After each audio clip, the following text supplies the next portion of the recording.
Episode में आप देखेंगे कि गौंजा और बुरान का फ्लैशबैक दिखाया जाता है जब दोनों के बीच घोड़सवारी के मुकाबले के हवाले से बातचीत की गई थी।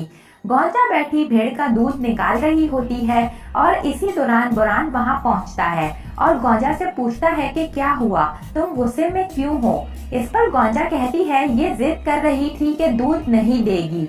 इस पर बुरान गौंजा से कहता है तुम्हें दूध निकालना नहीं आता। इस पर गौंजा भेड़ के पास से खड़े होते हुए कहती है तो फिर तुम निकाल लो दूध। इस पर बुरान कहता है मैं दूध नहीं धोता, ये औरतों का काम है। इस पर गौंजा कहती है अच्छा तो फिर वही बात किया करो जो तुम कर भी सको। इस पर बुरान कहता है कि अगर मैंने भेड़ का दूध निकाल लिया तो मुझसे तुम घोड़सवारी का मुकाबला करोगी। इस पर गौंजा मुस्कुराती है और कुछ नहीं कहती। और आज यहाँ पर गौंजा बुरान से घोड़सवारी का मुकाबला जीत चुकी है, मगर गौंजा काफी ज्यादा गुस्से में भी दिखाई देती है और अपने घोड़े को दरख्त के साथ बांधकर फौरन अपनी तलवार की जानिब दौड़ती है और तलवार उठाकर अचानक से बुरान की गर्दन पर रख देती है। बुरान दरख्त के साथ जा लगता है और गुस्से से गौंजा उसे घूरती है। इस पर बुरान कहता है ये क्या कर रही है गौंजा खातून। इस पर गौंजा खातून कहती है तुम ये जानबूझकर हारे थे ना, तुमने मुझे जानबूझकर जीतने दिया।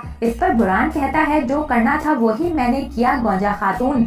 इस पर गौंजा खातून तलवार मजीद बुरान की गर्दन के करीब करते हुए कहती है तो फिर तुमने क्या किया था। इस पर बुरान गौंजा के हाथ को अपनी गर्दन से हटाते हुए गौंजा के हाथ को मजबूती से पकड़ लेता है और कहता है गौंजा खातून आप अच्छी तरह से जानती हैं कि मैंने क्या किया है। क्या वाकई आप उस दिन बकरी का दूध नहीं धो सकती थी।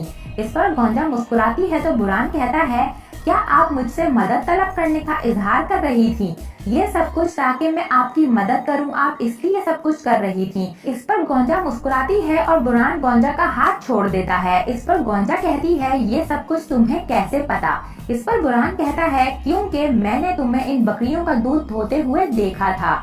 इस पर गौंजा खातून कहती है कब। इस पर बुरान मुस्कुराते हुए कहता है जिस रात मेरी आंखें नींद को खैर बात कह चुकी थी, सुबह की किरणें भी अर्तुगरुल साहब के खैमों पर नहीं पड़ी थी, तमाम कबीला मुंतशिर हो चुका था, तब मैंने आपको देखा था। इस पर गौंजा कहती है हाँ इस वक्त बहुत बर्फ पड़ रही थी। इस पर बुरान कहता है हाँ बर्फ पड़ रही थी गौंजा खातून, ऐसी बर्फ पड़ रही थी जिसने हमें जमा दिया। इस पर गौंजा खातून कहती है कि काफी ज्यादा सर्दी थी और मैंने गर्माइश हासिल करने के लिए दूध पीने का इरादा किया था।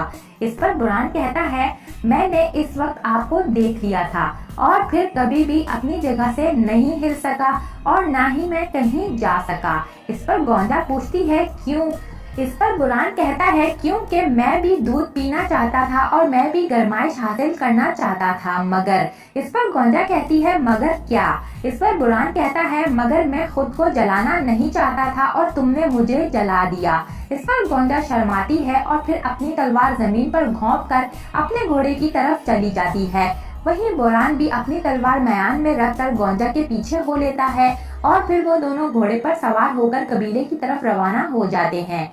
दूसरी जानिब बाला खातून मरकजी खैमे में रात के खाने की तैयारियों में मसरूफ है और मेज पर खाना लगा रही होती है। इसी के साथ बाला खातून एक मुलाजमा से पूछती है खद्दामा क्या तुमने बर्तनों और प्लेटों को देख लिया, वो साफ हैं। इस पर खद्दामा कहती है जी बाला खातून वो साफ हैं। इस पर बाला खातून कहती है जबरदस्त। और फिर बाला खातून मेज के पास से खड़ी होकर खद्दामाओं को हुक्म देती है कि गरम गरम रोटियां ले आओ, खाना ठंडा होने से पहले दस्तरखान पर लाया जाए। इस पर मुलाजमा कहती है जो हुक्म बाला खातून।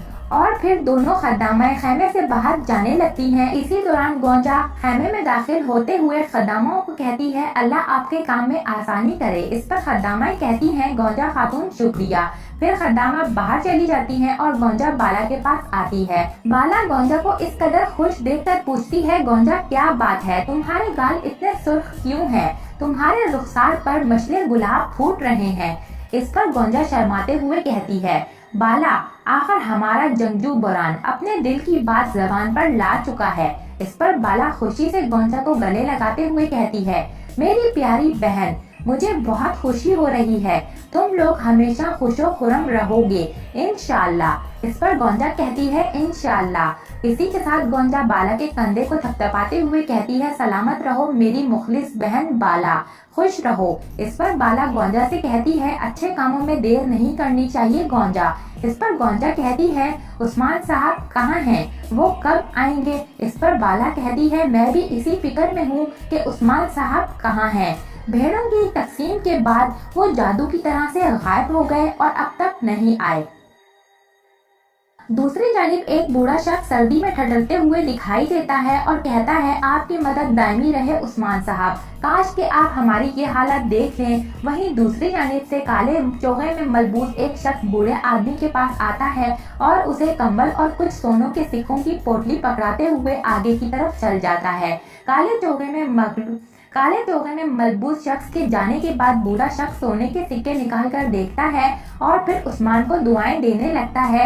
ऐ अल्लाह, आप अपने बंदे उस्मान से किस कदर मोहब्बत रखते हैं, आप इसे मददगार बनाते हैं, कोई पहचान भी नहीं सके। वहीं दूसरी जानिब काले चोगे में मलबूस शख्स एक घर के बाहर टोकरी को रखकर इस घर का दरवाजा बचाते हुए आगे की जानिब चल देता है और थोड़ा दूर जाकर दीवार के पीछे छुपकर सारा नजारा देखने लगता है। इतने में घर का दरवाजा खुलता है और एक बूढ़ी खातून बाहर आती है जो कि अपने घर के बाहर पड़ी टोकरी को देखकर इंतहाई खुश होती हैं और टोकरी का कपड़ा उठाकर देखती हैं कि इसमें क्या है। टोकरी के अंदर खाने पीने की अशिया और सोने के सिक्के की पोटली मौजूद होती है। वहीं पर बूढ़ी खातून टोकरी के पास बैठ जाती है। इतने में एक बच्चा पीछे से आकर कहता है दादी जान, ये कैसी खुशबू है। इस पर दादी टोकरी से बच्चे को एक सेब निकाल कर देती है और कहती है ये लो, और फिर खुद भी एक रोटी का टुकड़ा निकाल कर बच्चे की जानिब बढ़ाती हैं और कहती हैं ये लो, ये भी खाओ। इस पर बच्चा दादी से कहता है जब बाबा फौत हुए थे आपने कहा था वो फरिश्ता बन गए हैं, लगता है वही ये सब कुछ लेकर आए होंगे। ये सब बातें उस्मान एक दीवार के पीछे छुपकर सुन रहा होता है और बच्चे की बातें सुनकर उस्मान की आंखों में आंसू आ जाते हैं। इसी दौरान दादी अपने पोते से कहती हैं ये जो कुछ लाया है बेटा वो रियासत का बाप है। इस पर उस्मान आंखों में आंसू लिए खुशी महसूस करता है क्योंकि उस्मान काले चोगे में मलबूस तमाम लोगों की मदद करता है और बगैर किसी को खबर दिए उसे तमाम लोगों की मदद करना पसंद है। उस्मान की रियासत में उस्मान तमाम लोगों की मदद इसी तरह से किया करते थे। उधर दूसरी जानिब सोने के सिक्कों की पोटली खोलकर बूढ़ी खातून देखती हैं तो उनका चेहरा खिल उठता है और सोने के सिक्कों को देखकर अल्लाह से मुखातिब होते हुए कहती हैं तूने मेरी सिस्कियां सुन ली ऐ अल्लाह, बहुत शुक्र है तेरा। उस्मान अपने रियासत की आवाम की मदद करते हुए और इन्हें खुश देखकर खुद भी अपने आंसुओं पर काबू नहीं रख सकता और रोते हुए दादी पोते की बातें सुन रहा होता है। इसी के साथ दादी टोकरी उठाकर अपने घर अंदर वापस चली जाती हैं और फिर उस्मान भी अपनी आंखों से आंसू साफ कर स्वागत से रवाना हो जाता है। और यहाँ पर इस एपिसोड का इख्तिताम होता है। नेक्स्ट एपिसोड के लिए आप हमारे चैनल को सब्सक्राइब कर लें। इसके अलावा वीडियो को लाइक करके अपने दोस्तों के साथ जरूर से शेयर कर दें। Thanks for watching and keep supporting us.